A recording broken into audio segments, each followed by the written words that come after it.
তো কেমন আছো প্রিয় বন্ধু বান্ধবীরা? আজ আবারও নিয়ে আসলাম মজাদার একটা রেসিপি, সেজনার ডাটা দিয়ে। নতুন, বুঝতে পারছো তো, আলু দিয়ে নিরামিষ। টমেটো নিলাম, একটা বেগুন নিলাম, আলুগুলি প্রথমে সিদ্ধ করে নিলাম। এবার দেখতে থাকো, হতে যাচ্ছে মজাদার রেসিপি। প্রথমেই সর্ষার তেল দিয়ে দাও, তারপর আস্ত জিরে, লবঙ্গ দিলাম একটা, 2টা আস্তা মরিচ। তারপর বেগুনগুলিকে ভেজে নেব, সাথে আলুগুলিকেও হালকা ভেজে নিই। কাঁচামরিচ দিলাম, হলুদ আধা চামচ, লবণ স্বাদ মতো। এরকম করে বানিয়ে নাও মজাদার একটা রেসিপি। ভাজি হয়েও গেছে দেখতে দেখতে। এবার সেজনা নিয়েছি 200 গ্রাম, এগুলিকে দিয়ে দিচ্ছি। একদম কচি মজাদার সেজনা, বুঝতে পারছো তো, এখন শুধু শুরু হয়েছে। তো হয়ে গেছে ভাজি। এবার টমেটোগুলি দিয়ে দেব। আদা পেস্ট দিলাম,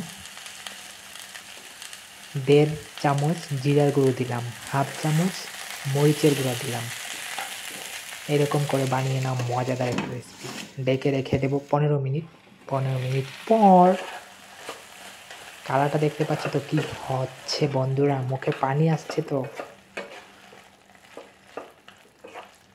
এবার জল এড করে দেবো, তোমাদের স্বাদ মতো তোমরা এড করে দাও, কতটুকু তোমরা খেতে চাও। এবার এটাকে ভালোভাবে জাল দিতে থাকো ঢাকনা দিয়ে।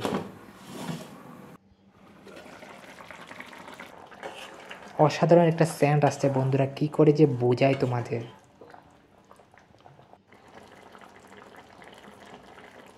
এবার এটাকে পুরন দেব কালো জিরা এবং ঘি দিয়ে। ঘিটা ঢেলে দিচ্ছি, 2 চামচ দিলাম। কালো জিরা ঢেলে দিলাম।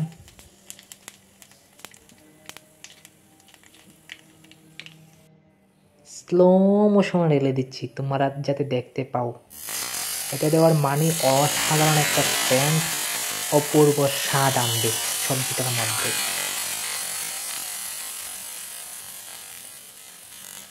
তো এভাবেই বানিয়ে নিলাম মজাদার একটা রেসিপি। যদি ভালো লেগে থাকে অবশ্যই চ্যানেলটাকে সাবস্ক্রাইব করে সঙ্গে থাকবে। কেমন হয়েছে কমেন্ট করে জানাবে কিন্তু প্রিয় বন্ধু বান্ধবীরা।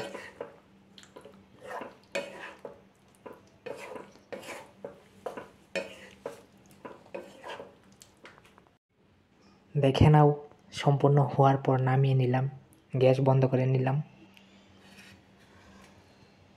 কেমন হয়েছে কমেন্ট করে জানাবে কিন্তু। সবাইকে অনেক অনেক ধন্যবাদ সম্পূর্ণ ভিডিওটা দেখার জন্য।